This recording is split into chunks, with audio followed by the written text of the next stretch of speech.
Hello friends, हमने हमारे पहले लेक्चर में कॉम्प्लेक्स नंबर के बारे में ये देखा था कि कॉम्प्लेक्स नंबर क्या है और वो इतना इम्पोर्टेंट क्यों है। ठीक है, आज हम कॉम्प्लेक्स नंबर की कुछ और थियरी के बारे में पढ़ेंगे। देखते हैं। तो फर्स्ट है representation of the complex number, यानी कि कॉम्प्लेक्स नंबर को हम किस तरीके से रिप्रेजेंट कर सकते हैं, उसको प्लेन में किस तरीके से दिखा सकते हैं।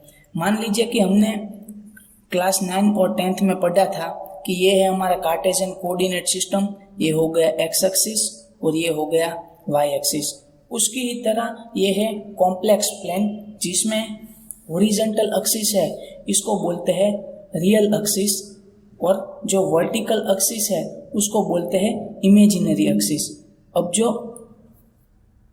कॉम्प्लेक्स नंबर है उसको हम z से डिनोट करते हैं, मतलब कि कॉम्प्लेक्स नंबर को z से डिनोट किया जाएगा। कुछ बार इसको g भी बोलते हैं। अगर कॉम्प्लेक्स नंबर कोई है तो उसको लिखेंगे z equal to a plus B I, मतलब कि कॉम्प्लेक्स नंबर का जो फॉर्म होगा वो होगा a प्लस बी आई के स्वरूप में, जहाँ पर जो a है वो है हमारा रियल पार्ट और b है वो है हमारा इमेजिनरी पार्ट। हमको कैसे पता चलेगा कि कौन सा पार्ट रियल है और कौन सा पार्ट इमेजिनरी? तो जिसके आगे i होगा, मतलब कि कोएफिशिएंट ऑफ i होगा, वो होगा हमारा इमेजिनरी पार्ट। देखते हैं कि यहाँ पर a है, इसके आगे पीछे कुछ नहीं है, पर b जिसके पीछे i है, i रिप्रेजेंट करता है इमेजिनरी पार्ट को, यानी कि वो पार्ट इमेजिनरी है। ठीक है, मतलब कि z बराबर a प्लस बी आई है तो a है हमारा रियल पार्ट, और जो i वाला पार्ट है, मतलब कि i का जो कोएफिशिएंट है यहाँ पर b है, तो b कैसा होगा? इमेजिनरी पार्ट होगा। और a b belongs to r, मतलब वो r से बिलोंग्स करते हैं। ठीक है, z1 a plus B I लो और z2 बराबर c प्लस डी आई लो। कौन सा भी आप नंबर लो, जो कोएफिशिएंट i का होगा वो होगा इमेजिनरी, और उनके अलावा जो होगा वो होगा हमारा रियल पार्ट। हम ये जानते हैं n ये सबसेट होगा z का, z सबसेट होगा q का और q सबसेट होगा r का, जहाँ पर n है वो है नेचुरल नंबर, z वो है integer number of set, q है वो है रेशनल नंबर ऑफ सेट और r है रियल नंबर ऑफ सेट। अब जो कॉम्प्लेक्स नंबर है उनका सेट रिप्रेजेंट होता है c से। कॉम्प्लेक्स नंबर का सेट होगा उसको हम रिप्रेजेंट करेंगे c से, और c इन सभी से, मतलब कि ये चारों के चारों से बड़ा है। कहने का मतलब ये है r सबसेट ऑफ c। ठीक है, मान लीजिए कि कोई कॉम्प्लेक्स नंबर हमारे पास है z equal to a plus B I, उसको हम इस फॉर्म में भी लिख सकते हैं a b।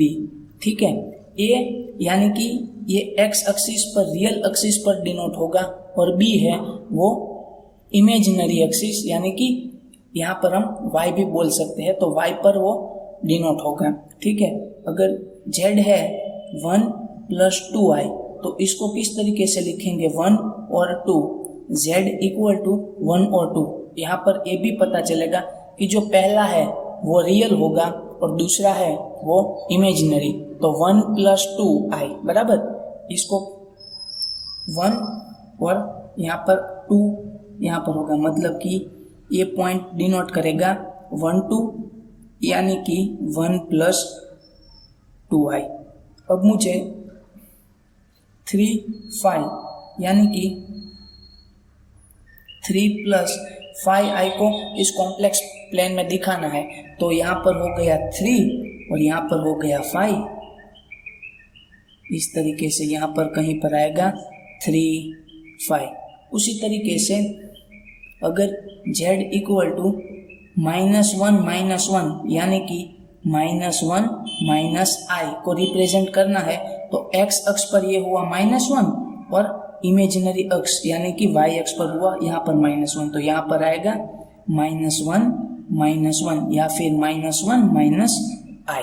ठीक है, उसके बाद है कुछ properties of the complex number.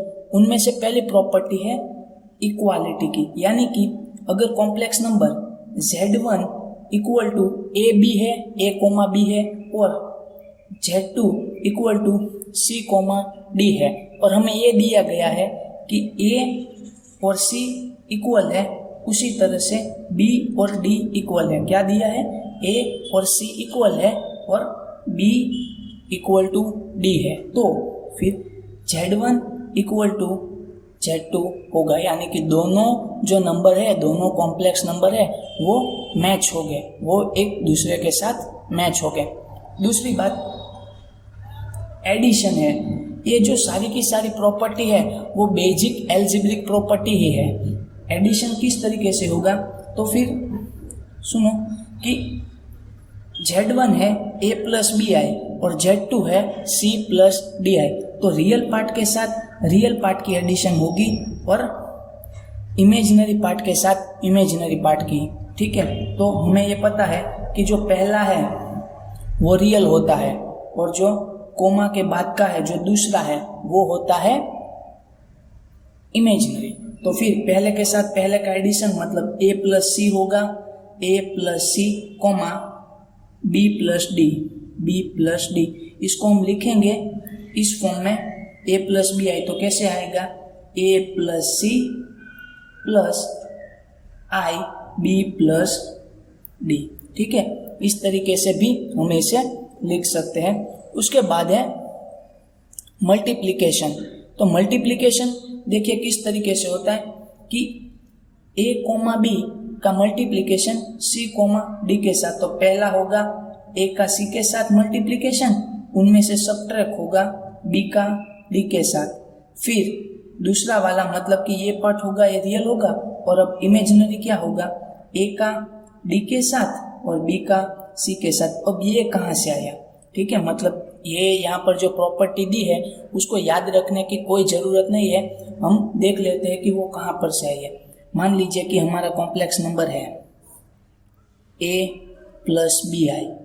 ठीक है, ये कॉम्प्लेक्स नंबर है a प्लस बी आई, और ये दूसरा वाला है c प्लस डी आई। अब हम जैसे नॉर्मली मल्टीप्लिकेशन करते हैं वैसे ही करते हैं a का c के साथ, तो a मल्टीप्लाई विथ c, फिर a का d के साथ, तो कोफिशिएंट ऑफ i, और उसके बाद होगा a टाइम d, फिर b का c के साथ पर i है तो i टाइम b इंटू सी, फिर b और d का मल्टीप्लिकेशन bd और i square.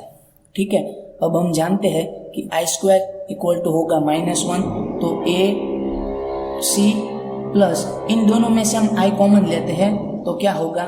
ad plus B सी और आई स्क्वायर हो गया माइनस, तो plus minus minus that is minus B D.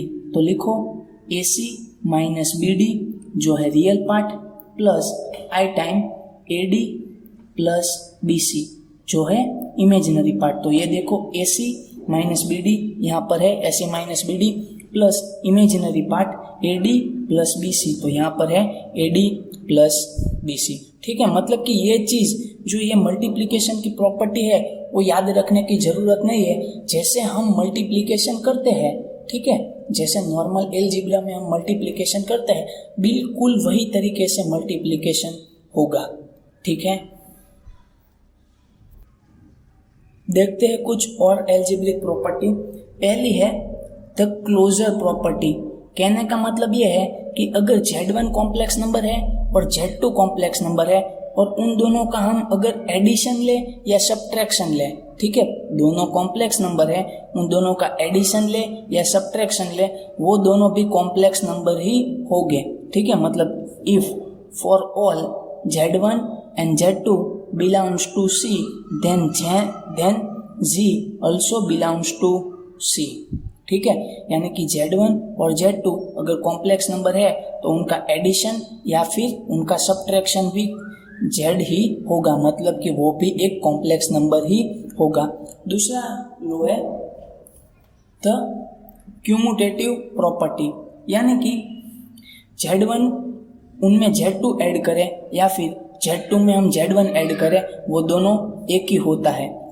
इसको सिंपल किस तरीके से याद रखते हैं, 5 + 3 = 3 + 5 होता है। याद रखिए कि ये प्रॉपर्टी सिर्फ और सिर्फ एडिशन के लिए ही है, सब्ट्रैक्शन के लिए ये प्रॉपर्टी नहीं है, ठीक है, क्योंकि 5 - 3 इज नॉट इक्वल टू 3 - 5। ऐसे हम सिंपल तरीके से भी इसका पता लगा सकते हैं। उसके बाद देखते हैं एसोसिएटिव प्रॉपर्टी। एसोसिएटिव प्रॉपर्टी क्या है कि अगर हम Z1, Z2 और Z3 तीनों का आपस में एडिशन करना चाहते हैं तो पहले हम Z1 में Z2 को ऐड करते हैं, उसके बाद जो भी मिलेगा उसमें Z3 को ऐड कर देंगे, या फिर हम Z1 में या फिर हम Z2 और Z3, ठीक है, यानी कि लास्ट जो कॉम्प्लेक्स 2 नंबर है उसको ऐड करेंगे, उसमें Z1 ऐड कर सकते हैं, या फिर ऐसा भी हो सकता है कि Z2 को हम रहने दें और Z1 और Z3 को पहले ऐड कर ले, उसके बाद उसमें Z2 को ऐड करें। मतलब जो हम सिंपल करते हैं ना 1 + 2 + 3, इसको हम इस तरीके से भी लिख सकते हैं 2 + 1 + 3 यानी 3 + 1 + 2, ठीक है, कोई भी तरीके से हम इसको ऐड कर सकते हैं। याद रखिए कि यह प्रॉपर्टी सिर्फ और सिर्फ एडिशन के लिए ही होती है, ठीक है। उसके बाद देखते हैं the existence of additive identity. Additive identity क्या है, हमें पता है कि अगर कोई भी नंबर हो, मान लीजिए कि x है, अगर हम उसमें 0 को ऐड करेंगे या फिर कोई नंबर है x, उसमें 0 को ऐड करेंगे, x + 0 या 0 + x, ये दोनों एक ही आंसर होगा x।